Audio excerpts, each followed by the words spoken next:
بسم الله الرحمن الرحيم بسم الله الرحمن الرحيم ومن أحسن قولا ممن دعا إلى الله وعمل صالحا وقال إنني من المسلمين.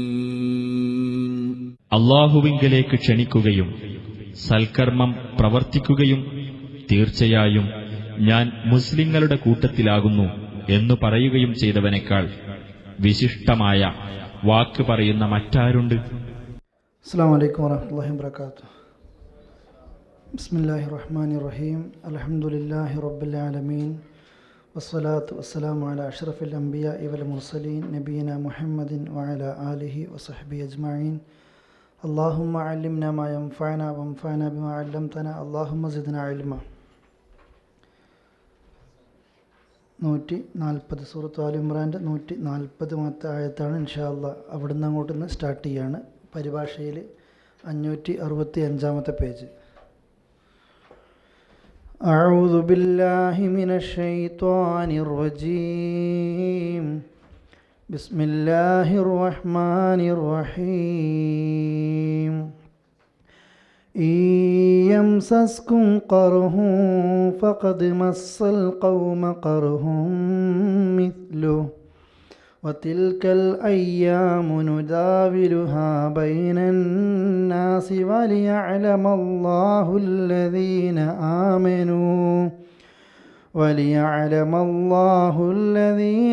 آمنوا ويتخذ منكم شهداء والله لا يحب الظالمين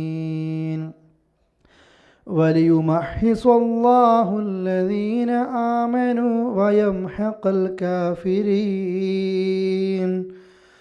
أم حسبتم أن تدخلوا الجنة ولما يعلم الله الذين جاهدوا منكم ويعلم الصابرين ولقد كنتم تمنون الموت من قبل أن تلقوه فقد رأيتموه وأنتم تنظرون وما محمد إلا رسول قد خلت من قبله الرسل أفإن مات أو قتل انقلبتم على أعقابكم ومن ينقلب على عقبيه فلن يضر الله شيئا وسيجزي الله الشاكرين. 144 വരെയുള്ള ആയത്തുകളാണ് എടുത്തത്. സാധാരണയേക്കാളും ഒരല്പം സ്പീഡിൽ ഇൻഷാ അല്ലാഹ് പോകാൻ ശ്രദ്ധിക്കും. നമ്മുടെ എക്സാം ഒരു ക്ലാസ്സും കൂടെയാണ് നമ്മളിങ്ങനെ കിട്ടുക. അടുത്ത വ്യാഴാഴ്ച ക്ലാസ് എടുക്കും. അത് കഴിഞ്ഞ് പിറ്റേന്ന് നമ്മുടെ എക്സാമും കൂടെ ആയിരിക്കും. എന്നാലും നമുക്ക് പഠിക്കേണ്ട ഭാഗം വിശദീകരിച്ച് പഠിക്കുകയും ചെയ്യാം. അള്ളാഹു ഖുർആൻ പഠിക്കാനും അത് പകർത്താനുമുള്ള തൗഫീക്ക് നമ്മൾക്ക് നൽകുമാറാകട്ടെ. ഉഹദ് യുദ്ധവുമായി ബന്ധപ്പെട്ട കാര്യങ്ങളാണ് നമ്മൾ. ഉഹദും ബദറും ഈ 2 യുദ്ധങ്ങളെക്കുറിച്ചും മുസ്ലിങ്ങൾ അതിൽ നിന്നൊക്കെ പഠിക്കേണ്ട പാഠങ്ങളെക്കുറിച്ചുമാണ് നമ്മൾ സൂചിപ്പിക്കുന്നത്. ഈ ആയത്ത് ഈ യംസസ്കും ഖർഹുൻ, മസ്സ സ്പർശിക്കുക, ബാധിക്കുക എന്നൊക്കെയുള്ള അർത്ഥമാണ്.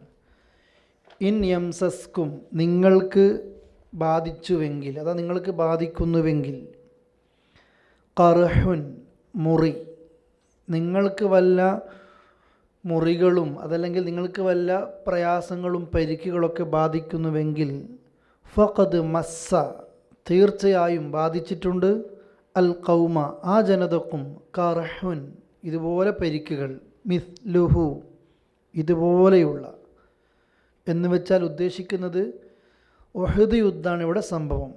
ഉഹദ് യുദ്ധം കഴിഞ്ഞു, സഹാബികളൊക്കെ ആകെ നിരാശരായി, പലർക്കും പരിക്ക് പറ്റി, പ്രയാസങ്ങളൊക്കെ ഉണ്ടായി, തോറ്റുപോയി ഉഹദ് യുദ്ധം. അപ്പോഴാണ് അല്ലാഹ് അവരെ ആശ്വസിപ്പിക്കുന്നത്, പരിക്ക് പറ്റി, പ്രയാസങ്ങൾ പറ്റി എന്നതുകൊണ്ട് നിങ്ങൾ സങ്കടപ്പെടേണ്ട. ഈ യംസസ്കും ഖർഹുൻ നിങ്ങൾക്ക് വല്ല പരിക്കും ബാധിക്കുന്നുവെങ്കിൽ ഫഖദ് മസ്സൽ ഖൗമ കർഹും മിസ്ലു, അതുപോലത്തെ പരിക്കായിരിക്കും ബാധിച്ചിട്ടുണ്ട് അവർക്കും. എപ്പോഴാണത് ബാധിച്ചത്? ബദറിൽ. നിങ്ങളിപ്പോഴെന്ത് മുസ്ലിങ്ങളാണ് എന്നതുകൊണ്ട് എല്ലാ സമയത്തും സഹായങ്ങളെന്നല്ല. അള്ളാഹു ചില തീരുമാനങ്ങളും നിശ്ചയങ്ങളുമുണ്ട് അള്ളാഹ്ക്ക്. ആ സമയമെത്തുമ്പോൾ ചിലപ്പോൾ അള്ളാഹു താല നിങ്ങളെ പരാജയപ്പെടുത്തി പാഠം പഠിപ്പിക്കും. നിങ്ങൾക്ക് പരിക്കുകൾ വരും, നിങ്ങൾക്ക് പ്രയാസങ്ങൾ വരും. പക്ഷെ അതുകൊണ്ട് നിങ്ങൾ ടെൻഷൻ അടിക്കേണ്ട. നിങ്ങൾക്ക് ഉഹുദിൽ എന്തെങ്കിലും പറ്റിയിട്ടുണ്ടെങ്കിൽ ബദറിൽ ആർക്കും പറ്റിയിട്ടുണ്ട്? അവർക്കും പറ്റിയിട്ടുണ്ട്. ഖുർആൻ്റെ വേറെ സ്ഥലത്ത് കാണാൻ നിങ്ങളെപ്പോലെ അവർക്കും പറ്റിയിട്ടുണ്ട്. അതുകൊണ്ടാണല്ലോ ഉഹുദ് യുദ്ധത്തിൽ ശത്രുക്കൾ ഇങ്ങനെ കളിയാക്കുകയാണ്. അതാ പിന്നെ ഞങ്ങൾ ഇത്ര ആളുകളെ കൊന്നിട്ടുണ്ട്, നിങ്ങളെ ഇത്ര ആളുകളെ ഞങ്ങൾ കൊന്നു. എത്ര ആളുകൾ ഷഹീദായിട്ടുണ്ട്? 70ഓളം ആളുകൾ അല്ലേ, 70ൽ പരം ആളുകൾ ഷഹീദായിട്ടുണ്ട്. നമ്മൾക്ക് മദീനയിൽ പോകുമ്പോൾ അത് കാണാം.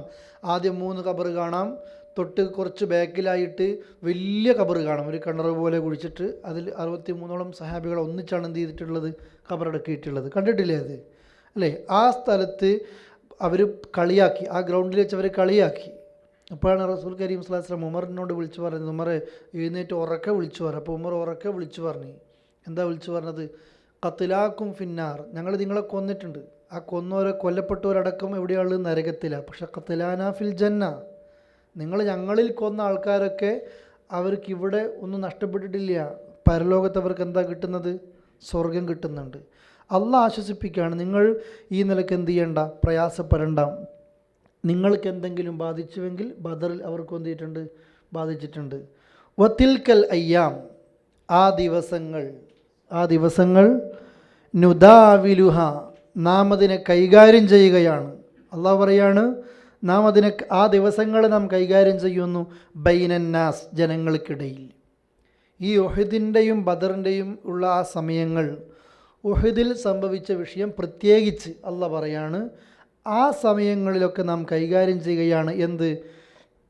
വലിയഅലമല്ലാഹ്, കൈകാര്യം ചെയ്യുന്നതോടൊപ്പം അള്ളാഹ്ക്ക് അറിയുവാനും, അള്ളാഹ്ക്കൊന്ന് അറിയണം. അല്ലദീന ആമനു, ശരിക്കും വിശ്വാസികൾ ആരാണ് എന്ന് അള്ളാഹ്ക്ക് അറിയാനും കൂടിയാണ് ഇങ്ങനെയൊക്കെ സംഭവിച്ചത്. ഈ സംഭവങ്ങളൊക്കെ നടന്നത്, ഒന്ന്, ഈ ദിവസങ്ങൾ അള്ളയാണ്, അള്ളാൻ്റെ തീരുമാനത്തിലാണ് കൈകാര്യം നടക്കുന്നത്. അള്ളാൻ്റെ ഹിക്മത്ത് അനുസരിച്ച് ആ കാര്യങ്ങൾ നടക്കുന്നത്. ബദറിൽ മുസ്ലിങ്ങൾ ജയിച്ചതും ഉഹദിൽ ആദ്യം ജയിച്ചതും പിന്നീട് തോറ്റതും ഒക്കെ ആരാണത് കൈകാര്യം ചെയ്തത്? അള്ളയാണ്.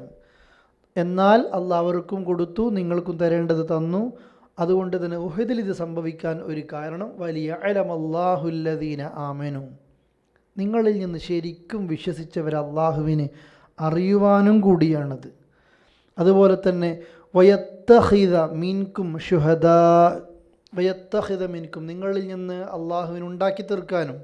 അള്ളാഹ്ക്ക് ചില കാര്യങ്ങൾ ഉണ്ടാക്കണം. എന്ത്? മിൻകും, നിങ്ങളിൽ നിന്ന്, ശുഹദാ, അള്ളാഹുവിന് നിങ്ങളിൽ നിന്ന് ശുഹദാക്കളെ വേണം. അതിനും കൂടിയാണ് ഉഹദിൽ ഇങ്ങനെ സംഭവിച്ചത്. വല്ലാഹു, അള്ളയാകട്ടെ, ലാ യുഹിബ്ബുൽ ളാലിമീൻ, ലാ യുഹിബ്ബു, അള്ളാഹ് ഇഷ്ടപ്പെടുന്നില്ല, അല്ലാലിമീൻ, ആരെ? അക്രമികളെ ഇഷ്ടപ്പെടുന്നില്ല. ഈ ആയത്തെങ്ങാനും എക്സാമിന് മറ്റോ ചോദിക്കുകയാണെങ്കിൽ ഇത് ഏത് യുദ്ധവുമായി ബന്ധപ്പെട്ടുള്ള ആയത്താണ്? ഉഹദ് യുദ്ധമാണ് കേട്ടോ. നിങ്ങളെപ്പോലെ അവർക്കും ബാധിച്ചിട്ടുണ്ട് എന്നൊക്കെ ആയിരിക്കും ചിലപ്പോൾ ചോദ്യം വരിക. ഇതെന്തിനെക്കുറിച്ചാണ് സൂചിപ്പിക്കുന്നത്? ഇപ്പോൾ ഒറ്റയടിക്ക് നമുക്ക് എന്ത് പറയാൻ പറ്റണം?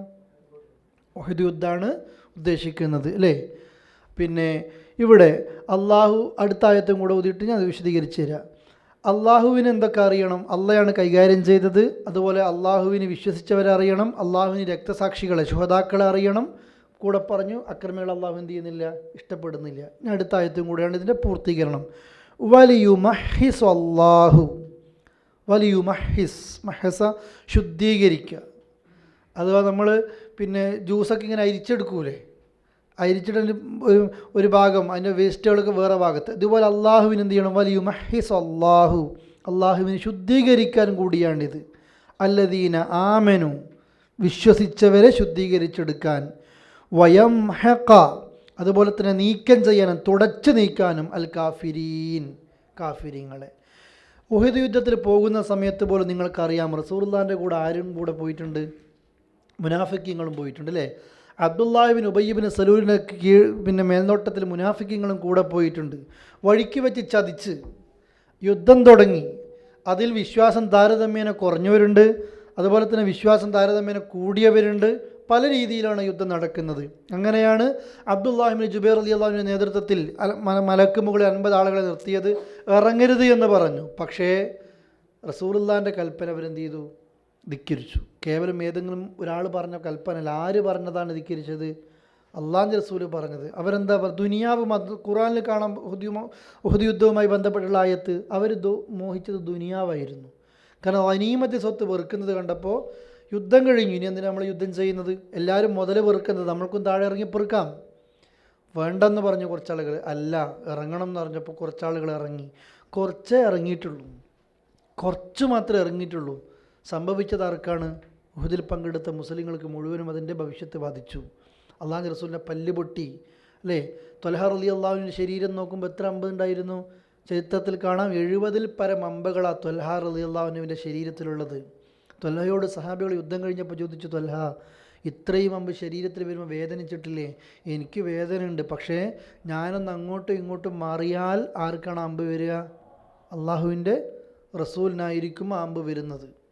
നിങ്ങൾ നോക്ക് എത്രത്തോളം സഹോദരങ്ങളെ ആ നബി സല്ലല്ലാഹു അലൈഹി വസല്ലം ഇവരിങ്ങനെ വലയം ചെയ്യുക. പിന്നെ അള്ളാഹുവിൻ്റെ റസൂലിനെ കുറച്ച് സഹാബികൾ വലയം ചെയ്യുക. ഇവർ പല സഹാബികളും യുദ്ധത്തിൽ നിന്ന് ഒളിച്ചിട്ടും ഓടിപ്പോയി, മദീനത്തേക്ക് പോയി. ചില സഹാബികൾ പറഞ്ഞും പോയി, യുദ്ധം കഴിഞ്ഞ് തോറ്റു, റസൂലുള്ളാഹി മരിച്ചു, ഇനി നമ്മൾക്ക് നമ്മുടെ പഴയ മതത്തിലേക്ക് വരെ പോകാം എന്ന് പോലും പറഞ്ഞു പോയി. എന്തുകൊണ്ട് പറഞ്ഞു പോയി? അള്ളാഹുവിൻ്റെ റസൂൽ നഷ്ടപ്പെട്ട് അള്ളാഹുവിൻ്റെ റസൂൽ ജീവിക്കുന്നില്ല, ഇനി നമ്മൾ എന്തിനിങ്ങോട്ടാകണം? ചില സഹാബികളൊക്കെ ഇങ്ങനെ വഴിക്കൽ ഇങ്ങനെ ഇരിക്കുകയാണ്, റോഡ് വക്കിൽ ഇങ്ങനെ ഇരിക്കുമ്പോഴാണ് പിന്നെ മറ്റു ചില സഹാബികൾ ഇവരോട് ചോദിക്കും, നിങ്ങളെന്താ ഇങ്ങനെ ഇരിക്കുന്നത്? റസൂലുള്ളാഹി മരിച്ചു, ഇനി എന്തിനാണ് യുദ്ധത്തിലേക്ക് പോകുന്നത്? അപ്പോഴാണ് അള്ളാഹുവിൻ്റെ റസൂൽ മരിച്ചാലും അള്ളാഹുവിൻ്റെ റസൂൽ ഒരു ആദർശം പഠിപ്പിച്ചിട്ടുണ്ട് നമ്മളെ. ആ ആദർശം ഇപ്പോഴും എന്ത് ചെയ്യുന്നുണ്ട്? ജീവിച്ചിരിക്കുന്നുണ്ട്. അതിനും വേണ്ടി പടപൊരുതാൻ വേണ്ടി ഇറങ്ങുന്നതാണ്. അങ്ങനെ ഇറക്കുന്നത് അല്ലേ? ഈ നിലക്ക് ഉഹുദിൻ്റെ രണാങ്കണത്തിൽ ആകെ എന്താണോ വിചാരിച്ചത് അതിന് നേരെ ഓപ്പോസിറ്റായിട്ടാണ് എന്ത് ചെയ്യുന്നത്? ഉഹുദ് സംഭവിക്കുന്നത്. അതുകൊണ്ടാണ് അള്ളാഹ് എന്ത് പറഞ്ഞത്? ഈ സമയത്ത് അള്ളാഹ്ക്ക് കൃത്യമായിട്ട് അറിയണം ആരാണ് ശരിക്കുള്ള വിശ്വാസികൾ. അതുപോലെ അള്ളാഹുവിന് രക്തസാക്ഷികളെ വേണം, അഥവാ ശുഹദാക്കളെ വേണം. 2 മീനിങ് ഉണ്ട്. ഒന്ന് ഞാൻ പിന്നീട് പറഞ്ഞു തരാം. അള്ളാഹുവിന് ശുഹദാക്കളെ വേണം, പിന്നെയോ അള്ളാഹുവിന് ശുദ്ധീകരിച്ചെടുക്കണം, കാഫിര്യങ്ങളെ നീക്കിയിട്ട് ശുദ്ധീകരിച്ചെടുക്കണം. അത് ശരിക്കും ഉഹദ് യുദ്ധത്തിൽ മനസ്സിലായി. ആരൊക്കെയാണ് മുനാഫിക്കീങ്ങളെന്ന് കൃത്യമായിട്ട് മനസ്സിലായിട്ടുണ്ട്, ആരൊക്കെയാണ് വിശ്വാസം കുറഞ്ഞവരെന്ന് മനസ്സിലായിട്ടുണ്ട് അല്ലേ? ഇതാണ് ഉഹദിൽ നൽകുന്ന പാഠം. ഇത് നമ്മൾക്ക് ഇതിൽ കുറേ പാഠം പഠിക്കാനുണ്ട്. മുസ്ലിങ്ങൾ തോറ്റ 2 യുദ്ധമുണ്ട്. ഏതൊക്കെയാണ് യുദ്ധങ്ങൾ? 2 തോറ്റ യുദ്ധം, ഒന്ന് ഉഹദാണ്, ഒന്ന് ഹുനൈനാണ്. ഇത് 2 ഖുർആനിൽ പറഞ്ഞിട്ടുണ്ട്. ഇതിൻ്റെ കാരണം ഉഹദ് തോൽക്കാൻ കാരണം ഈ ഉഹദ് യുദ്ധമൊക്കെ കഴിഞ്ഞിട്ട് കുറേ സഹാബികളൊക്കെ മദീനയിലേക്ക് മാറി, ഇനി യുദ്ധമൊന്നുമില്ല, കഴിഞ്ഞു എന്നൊക്കെ വിചാരിച്ചു. അങ്ങനെ അള്ളാഹു യുദ്ധത്തിൽ നിന്ന് ഒളിച്ചോടൽ വലിയ സബഉൽ മുബിഖാത്തിൽപ്പെട്ട തെറ്റാണ് അല്ലേ? അങ്ങനെ ആ സമയത്ത് അള്ളാഹുവിൻ്റെ ആയത്തിറക്കി. അള്ളാഹു എന്താ ആയത്തിറക്കിയത്? റസൂലെ, അവർ ചോദിക്കും ഇതെവിടുന്ന നമ്മൾ? അള്ളാഹിൻ്റെ റസൂൽ നമ്മളെ കൂടെയുണ്ട്, നമ്മൾ സഹാബികളാണ്, ഹിജ്റ വന്ന ആളുകളായ മുഹാജിരീങ്ങളുണ്ട്, എല്ലാവരും നമ്മുടെ കൂടെ ഉണ്ടായിട്ട് അള്ളാഹുവിൻ്റെ ദീനിന് വേണ്ടിയിട്ട് നമ്മൾ യുദ്ധം ചെയ്തിട്ടും എന്തുകൊണ്ട് നമ്മൾ തോറ്റു എന്നവർ നിങ്ങളോട് ചോദിക്കുന്നു. എന്താ ഉത്തരം പറയേണ്ടത്? ഖുൽ ഹുവ മിൻ ഇൻദി അൻഫുസിക്കും. ഉഹദ് തോക്കാൻ കാരണം ആര് തന്നെയാ? നിങ്ങളാ കാരണം. അതുകൊണ്ട് നമ്മൾക്കിതൊരു പാടാ. നമ്മൾക്ക് അള്ളാഹിൻ്റെ ഭൂമിയിൽ പല പരീക്ഷണങ്ങളുണ്ടാവും. നമ്മൾ വിചാരിക്കും നമ്മളല്ലേ മുസ്ലിങ്ങൾ, നമ്മളല്ലേ തൗഹീദിൻ്റെ ആളുകൾ, നമ്മളല്ലേ വിശ്വാസത്തിൽ ഉറച്ചു നിൽക്കുന്ന ആളുകൾ, എന്നിട്ടും എന്താ മുസ്ലിങ്ങളിങ്ങനെ കൊന്നു തീർക്കുന്നു? എന്നിട്ട് എന്താ അഖീദ ശരിയായ മുവഹ്ഹിദീങ്ങളായ ആളുകൾക്ക് പിന്നെ പരീക്ഷണങ്ങളും പരാജയങ്ങളും ഉണ്ടാകുന്നു? നമുക്ക് പാടാണ്. നിങ്ങളൊന്ന് പരിശോധിക്കണം, എന്തെങ്കിലും തകരാറ് നിങ്ങൾക്ക് പറ്റിയിട്ടുണ്ടോ എന്ന്. അള്ളാഹുവിൻ്റെ റസൂൽ ഇറങ്ങരുത് എന്ന് പറഞ്ഞപ്പോൾ നിങ്ങൾ ഇറങ്ങി. തകരാറ് കുറച്ചാൾക്കേ പറ്റിയിട്ടുള്ളൂ. അള്ളാഹ് ബാധിപ്പിച്ചത് ആരെയാ? മുസ്ലിങ്ങളെ മൊത്തത്തിൽ. എന്തിനാ അത് ബാധിപ്പിച്ചത്? ഇനിയെങ്കിലും പാഠം പഠിക്കാൻ. ഹുനൈൻ യുദ്ധത്തിലോ ഇഷ്ടംപോലെ അംഗബലം ഉണ്ടായി, ഇഷ്ടംപോലെ മുസ്ലിങ്ങളാണ് യുദ്ധത്തിന് പോയത്. അള്ളാഹ് ആയത്തിൽ പറഞ്ഞു, നിങ്ങൾക്ക് നിങ്ങളുടെ സംഖ്യാബലത്തെ നിങ്ങൾ അത്ഭുതപ്പെടുത്തി, കിബർ വന്നുപോയി, തരക്കെടില്ല ഞങ്ങളെന്ന് അള്ളാഹ് അവിടെയും കൊടുത്തുരട്ടി. എന്തിനാണെന്നറിയൂ? കുറേ ആളുകളുണ്ടെങ്കിൽ വിജയിക്കുമെന്നല്ല. നമ്മുടെ വിശ്വാസത്തിലോ നമ്മുടെ കർമ്മത്തിലോ തകരാറുകൾ വരുമ്പോൾ അനാവശ്യമായിട്ട് നമ്മൾ അനൈക്യത്തോടുകൂടി ജീവിക്കുമ്പോൾ, ഛിദ്രതയിൽ ജീവിക്കുമ്പോൾ അള്ളാഹു നമ്മൾക്ക് തരുന്നൊരു പരീക്ഷണമാണിത്. ശരിക്കുള്ള തൗഹീദിലും സുന്നത്തിലും, ഖുർആനിലും സുന്നത്തിലും, അഥവാ തൗഹീദും സുന്നത്തും അതിലടിയുറച്ച് കുറച്ചാളുകൾ ജീവിച്ചപ്പോൾ അള്ളാഹ് ബദറിൽ നല്ല വിജയം കൊടുത്തിട്ടുണ്ട്. പക്ഷേ ഉഹദ് വല്ലാത്തൊരു പാടാണ്. ഇത് നമ്മൾക്കും എപ്പോഴും ഒരു പാടാണ്. നമ്മളും ടെൻഷൻ അടിച്ചു പോകാറുണ്ട്. എന്താ ഈ മുസ്ലിങ്ങൾക്ക് ഇങ്ങനെട്ടടിക്കുന്ന? കഴിഞ്ഞ ദിവസം പറഞ്ഞില്ലേ, മുസ്ലിം രാജ്യങ്ങളാണ് ഇന്ന് എല്ലാ പത്രങ്ങളിലും നമ്മൾ വായിക്കുന്നത്. മുസ്ലിം രാജ്യത്തിൻ്റെ പേര്, പ്രത്യേകിച്ച് അള്ളാഹുവിൻ്റെ ഖുർആൻ ഷാം എന്ന് പറഞ്ഞിട്ടുള്ള ഈ ഫലസ്തീനും ലബനാനും അതുപോലെ തന്നെ ജോർഡാനും ഖുർആൻ പറഞ്ഞ നല്ല ഭൂമികളുണ്ട്, സിറിയ അടക്കം. ഈ ഭൂമി ഖുർആൻ മൊത്തത്തിൽ ഷാം എന്ന് രേഖപ്പെടുത്തിയ ഭൂപ്രകൃത. ഇവിടുത്തെ ആളുകൾ ഇന്നിതാ ഇങ്ങനെ പലായനം ചെയ്തുകൊണ്ടേയിരിക്കുന്നു. ഒരാളും അങ്ങ് ഇങ്ങോട്ട് പലായനം ചെയ്യുന്നില്ല. മുസ്ലിങ്ങൾക്ക് ഇത് വരുന്നു. നമ്മൾ വിചാരിച്ചു എന്തുകൊണ്ടാണ് ഇങ്ങനെ പരീക്ഷണം വരുന്നത്? നമ്മൾ പാഠം പഠിക്കുക, ആരൊക്കെയാണ് വിശ്വാസി എന്ന് അള്ളാഹ് തിരിച്ചറിയാൻ വേണ്ടിയിട്ടാണ്, രക്തസാക്ഷ്യത്തിന് വില മനസ്സിലാക്കി തരാൻ വേണ്ടിയിട്ടാണ്, അതുപോലെ നമ്മളിൽ വരുന്ന തെറ്റുകളെ നമ്മൾക്ക് തിരിച്ചറിയാൻ വേണ്ടിയിട്ടാണ്. അതുകൊണ്ടാണ് പരാജയം വരുന്നത്. ശരിക്കുള്ള പരാജയം ആർക്ക് തന്നെയായിരിക്കും? കാഫറുകൾക്കായിരിക്കും. പക്ഷേ അള്ളാഹുവിൻ്റെ പരീക്ഷണത്തെ നമ്മൾ എന്ത് ചെയ്യുക? ആ നിലക്ക് മനസ്സിലാക്കുക. ഇവിടെ ആദ്യ വചനത്തിൽ പറഞ്ഞു, നിങ്ങളിൽ നിന്ന് ശുഹദാക്കളെ അള്ളാഹുവിന് ഉണ്ടാക്കി തീർക്കണം. ഒരു വ്യാഖ്യാനം ശുഹദാ തന്നെ, ഒറിജിനൽ അള്ളാഹ്ക്കിന് കുറേ ഷഹീദുകളെ വേണം. എന്തിനാണത്? ശുഹദാക്കൾക്ക് അള്ളാഹ് വമ്പിച്ച പദവിയാണ് കൊടുക്കുന്നത്, അല്ലേ? ഒരു യുദ്ധത്തിൽ മരിച്ച, അതല്ലെങ്കിൽ അള്ളാഹിൻ്റെ മാർഗത്തിൽ മരിച്ച ഒരാൾ, അയാൾക്ക് കിട്ടുന്ന കൂലി ഇങ്ങനെ ബർസഖിൽ കാണുമ്പോൾ അയാൾ കൊതിച്ചു പോകും. എനിക്കൊന്നും കൂടെ ദുനിയാവ് പോയിട്ട് എന്ത് ചെയ്യണം? ഇത് മരിച്ചിട്ട് യുദ്ധത്തിൽ പോയി മരിക്കണം. ആളുകൾക്ക് എന്നിട്ട് കാണിക്കണം ഒരു മനുഷ്യൻ ഷഹീദാകാൻ എത്രത്തോളം ആഗ്രഹിക്കണമെന്ന്. കാരണം അത്ര കൂലിയാണ് അള്ളാഹ് എന്ത് കൊടുക്കുക? അവർക്ക് കൊടുക്കുക. അള്ളാഹിൻ്റെ അടുക്കൽ അവർ ജീവിച്ചിരിക്കുന്നവരാണ്, അല്ലേ? ശുഹദാക്കൾ മരിച്ചു നിങ്ങൾ പറയണ്ട, അവർ കൊല്ലപ്പെട്ടു എന്ന് പറയണ്ട. അവർ അള്ളാഹിൻ്റെ അടുക്കൽ എന്ത് ചെയ്യുന്നുണ്ട്? ജീവിച്ചിരിക്കുന്നുണ്ട്. അവർക്ക് പ്രത്യേക കഴിവുകൾ, അഥവാ പ്രത്യേകം പച്ച വർണ്ണത്തിലുള്ള എന്ന് പറഞ്ഞിങ്ങനെ ചരിത്രവും അഥവാ തഫ്സീറുകൾ, അള്ളാഹിൻ്റെ ആയത്തുകൾ ഇങ്ങനെ പോകുന്നുണ്ട്. അള്ളാഹു അത്ര വലിയ സ്ഥാനം അവർക്ക് കൊടുക്കുകയാണ്. സ്വർഗത്തിൽ ഉന്നതമായ ദർജയാണ് ശുഹദാക്കൾക്ക് അള്ളാഹ് കൊടുക്കുന്നത്. ഒന്നത്. രണ്ടാമതോ, അള്ളാഹുവിന് വേണ്ടിയിട്ട് എന്തും ചെയ്യാൻ റെഡിയായി നിൽക്കുന്ന ആളുകൾ, അതാണ് ഉദ്ദേശിക്കുന്നത്. ഈ ഉഹദൊക്കെ വരുമ്പോൾ അങ്ങനെ ത്വൽഹ റളിയല്ലാഹുവിനെ പോലെയുള്ള കുറേ ആളുകൾ, അല്ലേ? എന്ത് വരുമ്പോഴും ഇതാ അള്ളാഹിൻ്റെ മാർഗത്തിൽ റസൂലുള്ള മരിച്ചു എന്ന് കേട്ടിട്ട് പോലും ചില സഹാബികൾ യുദ്ധത്തിന് തയ്യാറായത് എന്താ? അള്ളാഹിൻ്റെ മാർഗത്തിലാണ്. റസൂലുള്ള മരിച്ചാലും ആദർശമുണ്ടല്ലോ. അപ്പോൾ അങ്ങനത്തെ ആളുകൾ അള്ളാഹ്ക്കൊന്ന് വേർതിരിച്ചറിയാൻ വേണ്ടിയിട്ടാണ് അള്ളാഹ് ഈ നിലക്ക് ചെയ്തത്. ഇനി അടുത്ത ആയത്ത്, അം ഹസിബ്തും അൻ തദ്ഖുലുൽ ജന്ന. അം ഹസിബ്തും, നിങ്ങൾ വിചാരിക്കുകയാണോ? എന്ത്? അൻ തദ്ഖുലുൽ ജന്ന, നിങ്ങൾക്ക് സ്വർഗത്തിൽ പ്രവേശിക്കാമെന്ന്.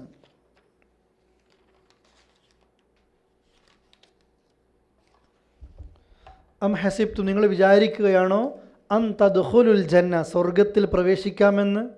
വലമ്മ യഅലമില്ലാഹു, അല്ലാഹ് അറിഞ്ഞിട്ടല്ലാതെ, അല്ലദീന ജാഹദു മിൻകും, നിങ്ങളിൽ നിന്ന് സമരം ചെയ്തവരെ അള്ളാഹു തിരിച്ചറിഞ്ഞിട്ടല്ലാതെ അങ്ങോട്ട് സ്വർഗത്തിൽ പോകാമെന്ന് നിങ്ങൾ വിചാരിക്കുന്നുണ്ടോ? വയഅലമ സ്വാബിരീൻ, ക്ഷമിച്ചവരെയും അള്ളാഹു തആല അറിഞ്ഞിട്ടല്ലാതെ സ്വർഗത്തിൽ കടക്കാമെന്ന് നിങ്ങൾ വിചാരിക്കുന്നുണ്ടോ?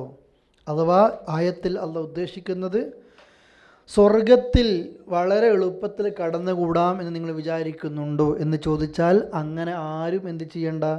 വിചാരിക്കണ്ട. അം ഹസിബ്തും അൻ തദ്ഖുലുൽ ജന്ന, സ്വർഗത്തിൽ പ്രവേശിക്കാമെന്ന് നിങ്ങൾ വിചാരിക്കുന്നുണ്ടോ? വലമ്മ യഅലമില്ലാഹുല്ലദീന ജാഹദൂ മിൻകും, നിങ്ങളിൽ ധർമ്മസമരം ചെയ്ത ആളുകളെ അല്ലാഹു തആല തിരിച്ചറിയാതെ, പ്രത്യേകം വേർതിരിച്ച് മനസ്സിലാക്കിയിട്ടല്ലാതെ ഒരാൾക്കും സ്വർഗത്തിൽ കയറാൻ കഴിയൂല. വയഅലമസ്വാബിരീൻ, നിങ്ങളിൽ ക്ഷമ കൈക്കൊണ്ട് ജീവിച്ച ആളുകളെയും തിരിച്ചറിഞ്ഞിട്ടല്ലാതെ അല്ലാഹു തആല ഒരാളെയും സ്വർഗത്തിലേക്ക് പ്രവേശിപ്പിക്കൂല.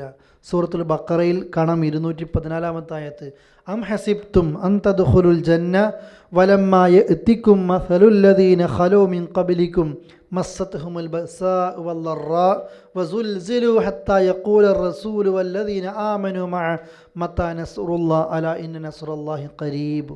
അല്ലാഹ് അവിടെ ചോദിക്കുക, നിങ്ങൾ സ്വർഗത്തിലുണ്ട് പെട്ടെന്ന് കയറാമെന്ന് വിചാരിക്കുന്നുണ്ടോ? നമ്മളൊക്കെ വിചാരം, എല്ലാവർക്കും പൂതിയുണ്ട് സ്വർഗത്തിൽ കയറണം, അല്ലേ? അള്ളാഹു നമ്മളെ സ്വർഗത്തിൽ പ്രവേശിപ്പിക്കുമാറാകട്ടെ. പക്ഷേ അള്ളാഹ് ഒരു തടസ്സം പറയുക, സ്വർഗത്തിലാണ്ട് കയറാൻ നിങ്ങൾ ആരും വിചാരിക്കേണ്ട. മാപ്പിളേൻ്റെ പേരും കിട്ടി, ജിൻസിയ ഹിന്ദിയും അതുപോലെ തന്നെ പിന്നെ ദിയാന ഇസ്ലാമായി.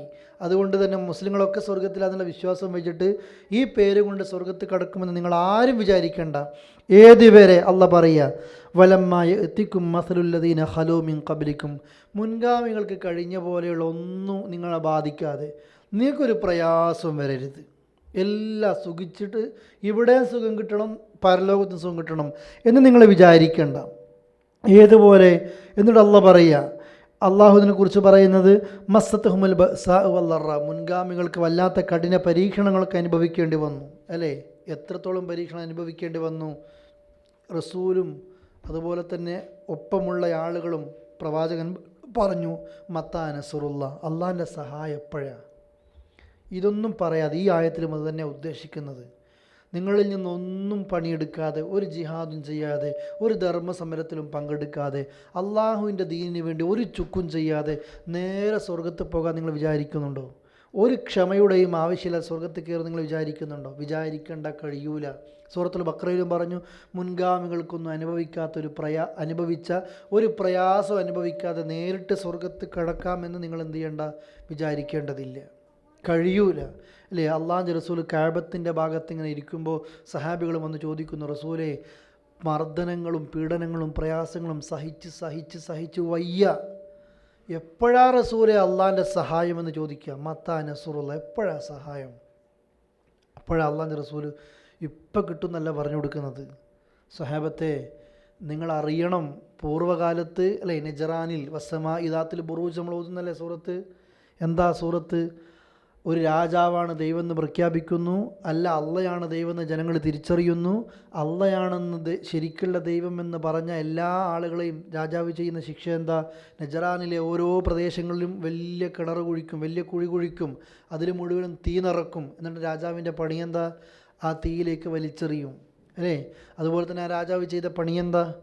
ഓരോ മനുഷ്യരെ വിളിച്ചു, ഒരു മന്ത്രിയെ വിളിച്ചു, അതുപോലെ തന്നെ അടുത്ത് ഒരു നല്ല ഭക്തിയുള്ള മനുഷ്യനെ വിളിച്ചു, തലയിലേക്ക് ഈർച്ചവാള് വെച്ചു, 2 കഷ്ണാക്കി പിളർത്തി. റസൂലുള്ളാഹി പറയുക, നിങ്ങളുടെ മുമ്പ് ഇസ്ലാം സ്വീകരിച്ചതിൻ്റെ പേരിൽ തലയുടെ നെടുകെ വാള് വെച്ച് ഈർന്നു മുറിക്കപ്പെട്ട അമ്പിയാക്കളും ജനതയും കഴിഞ്ഞു പോയിട്ടുണ്ട്. മൂർച്ചയേറിയ ചീർപ്പിൻ്റെ, അത്തരം മൂർച്ചയേറിയ ഇരുമ്പിൻ്റെ പല്ലുകളുള്ള ചീർപ്പുകളെ കൊണ്ട് തലമുടി ചീകി തല പൊട്ടിച്ചതറപ്പെട്ട ആളുകൾ കഴിഞ്ഞു പോയിട്ടുണ്ട്. റൂമിലേക്ക് പ്രവേശിപ്പിച്ച് അതിലേക്ക് പുക നിറച്ച് ശ്വാസം മുട്ടിച്ച് കൊന്നിട്ടുണ്ട്. അങ്ങനെ കൊല്ലപ്പെട്ടവരുണ്ട് അല്ലേ? യാസർ കുടുംബത്തിലെ ഓരോ ആളുകളെയും, അമ്മാർ ഇബ്നു യാസർ, സുമയ്യ റളിയല്ലാഹു അൻഹ ഒരു ഇരുമ്പിൻ്റെ ദണ്ട് പഴുപ്പിച്ച് ആ മർമ്മഭാഗത്ത് കുത്തി ഷഹീദാകേണ്ടി വന്ന സുമയ്യ റളിയല്ലാഹു അൻഹ കഴിഞ്ഞു പോയിട്ടുണ്ട്. യാസർ കുടുംബത്തിൽ ഓരോരുത്തർക്കും ഈ അദാബിങ്ങളെ വരുമ്പോൾ അള്ളാഹുവിൻ്റെ റസൂൽ കണ്ണുകൊണ്ട് കാണുക. അപ്പോഴും പരാതി പറയുമ്പോൾ യാസർ കുടുംബം ക്ഷമിക്കുക. സ്വബിറൻ യാ ആല യാസർ ഫഇന്ന മൗഇദുകുമുൽ ജന്ന, നിങ്ങൾക്ക് സ്വർഗ്ഗേ എനിക്ക് പറയാൻ പൊള്ളൂ, വേറൊന്നുമില്ല, നമ്മൾക്കൊന്നും പറ്റിയിട്ടില്ല, നിങ്ങൾക്ക് സ്വർഗ്ഗ. നിങ്ങൾ നോക്കിയ റസൂലുള്ള ജീവിച്ചിരിക്കുമ്പോൾ ഇവിടെ ഇതൊക്കെ അനുഭവിക്കേണ്ടി വന്നത്. ഖബ്ബാബ് റളിയല്ലാഹു അൻഹു ഉമർ റളിയല്ലാഹു അൻഹുവിൻ്റെ കാലത്ത് സദസ്സിലേക്ക് വന്നു. തിരിച്ചു പോകുമ്പോൾ ഖബ്ബാബിൻ്റെ തോളിൽ നിന്ന് മുണ്ടങ്ങട്ട് താഴെ വീണുപോയി. ആ സമയത്ത് ഉമർ റളിയല്ലാഹുവിന് ഖബ്ബാബ് റളിയല്ലാഹുവിൻ്റെ പുറം കണ്ടിട്ട് ആകെ തിരിച്ചുപോയി. വലിയ വലിയ കുഴികളാണ് കാണുന്നത്. അപ്പോൾ ഖബ്ബാബിനോട് ചോദിച്ചു, ഇങ്ങോട്ട് വാ ഖബ്ബാബ്, ഇതെന്താണെന്ന് ചോദിച്ചു. ബിലാൽ ഇരിക്കുന്നുണ്ട്. ഖബ്ബാബ് അപ്പോഴാണ് വന്നത്. ഇതെന്താ ഈ കുഴി? ഖബ്ബാബ് പറഞ്ഞു, ഒന്നുമല്ല, പറ ഖബ്ബാബ് എന്ന് പറഞ്ഞപ്പോൾ ഖബ്ബാബ് പറയുക, ഉമയ്യത്തിൻ്റെ അടിമയാണ് ഞാൻ. ആ ഉമയ്യത്തിൻ്റെ അടിമയായ ഞാൻ ഇസ്ലാം മതം സ്വീകരിച്ചപ്പോൾ ഇരുമ്പ് ദണ്ട് പഴുപ്പിച്ചിട്ട് അതിനെ കൊണ്ട് പുറത്തിങ്ങനെ കുത്തും, എന്നിട്ടതിങ്ങനെ കുഴിയായിട്ട് പോകും. എന്നിട്ട് അതിൽ നിന്ന് നീരും ചലവും വന്നിട്ടാണ് പലപ്പോഴും അതിങ്ങനെ ആയിത്തീരുന്നത്. എത്ര കുത്തുകൾ അങ്ങനെ പുറത്ത് ഒരുപാട് മുറികൾ ഉണ്ടാകുന്നു. ഉമർ റളിയല്ലാഹുവിൻ്റെ സദസ്സിൽ ബിലാൽ റളിയല്ലാഹുവിന് വലിയ സ്ഥാനമായിരുന്നു. ഖബ്ബാബിൻ്റെ ഇത് കണ്ടപ്പോൾ ബിലാലിനേക്കാളും അനുഭവിച്ചത് ഖബ്ബാബാണോ എന്ന് പോലും എന്തായിപ്പോയി.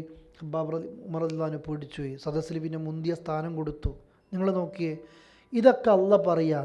ഇങ്ങനെ മുൻഗാമികൾക്കൊന്നും വരാത്ത ഒന്നും നിങ്ങൾക്ക് വരാതെ നേരിട്ട് സ്വർഗത്തിൽ പോകാൻ നിങ്ങൾ ആരും വിചാരിക്കണ്ട അല്ലേ? നമ്മളൊക്കെ വിചാരം എങ്ങനെയാണ്? ഒരു വ്യാഴാഴ്ച ഖുർആൻ ക്ലാസ്സിന് പോയി, ഒരു വെള്ളിയാഴ്ച പള്ളിയിൽ ക്ലാസ്സിനും പോയി, 5 നേരം പള്ളിയിലും പോയി, റമദാനിൽ നോമ്പോട് സക്കാത്തും കൊടുത്തു, മാഷാ അല്ലാഹ് ഫിനിഷ് അല്ലേ? അല്ല, അല്ല ചോദിക്കുക, അള്ളാഹ്ക്ക് തിരിച്ചറിയണം.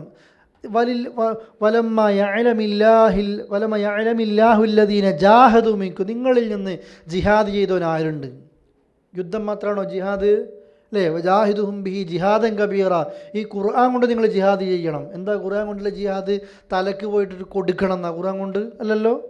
എന്താ ഖുർആൻ കൊണ്ടുള്ള ജിഹാദ്? ഇതിൻ്റെ ആയത്ത് പ്രചരിപ്പിക്കണം, ഇത് ആളുകൾക്ക് എത്തിക്കണം, ദീനെത്തിക്കണം.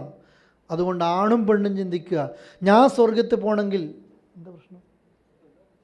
ഞാൻ ജിഹാദ് ചെയ്യുന്നുണ്ടോ എന്ന് അള്ളാഹ്ക്ക് അറിയണം. ഓരോരുത്തരും മനസ്സിലാക്കുക.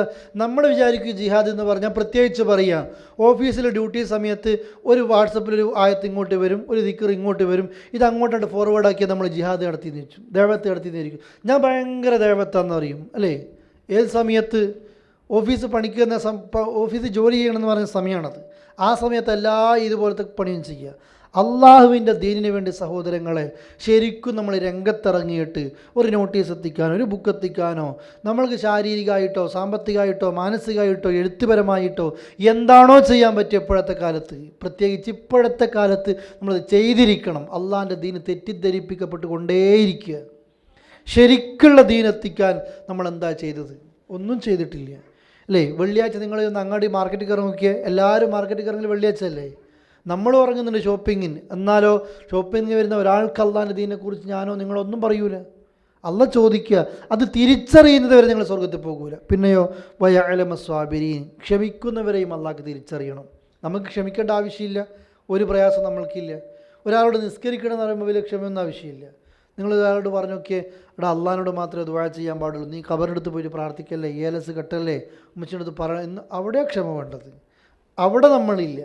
എന്താടാ നിസ്കരിക്കാതെന്ന് ചോദിക്കുമ്പോൾ ആരും ഒന്നും ചോദിക്കൂല, തിരിച്ചു എന്നും വെറുപ്പ് പറയൂല. മറ്റേതോ അവൻ കച്ചറുണ്ടാക്കാൻ വന്ന്, കുടുംബം തെറ്റിക്കാൻ വന്ന്, നാട് തെറ്റിക്കാൻ വേണ്ടി വന്ന്, ഗൾഫിൽ നിന്ന് കുറേ CD കൊണ്ടുവന്ന്, അതുപോലെ തന്നെ വേറെ കുറേ കാര്യങ്ങൾ കൊണ്ടുവന്ന് എന്നൊക്കെ പറയും. നമ്മളത് ചെയ്യുകയില്ല. ഇവിടെ ഭയങ്കര ദീനിയായിരിക്കും അല്ലേ? ഇവിടെ ഭയങ്കര ദീനിയ ചില ആൾക്കാർ. ഇവിടെ നല്ല ക്ലാസ്സും കാര്യങ്ങളൊക്കെ ഉണ്ട്, നാട്ടിൽ പോയാൽ വേറെ മുഖമായി.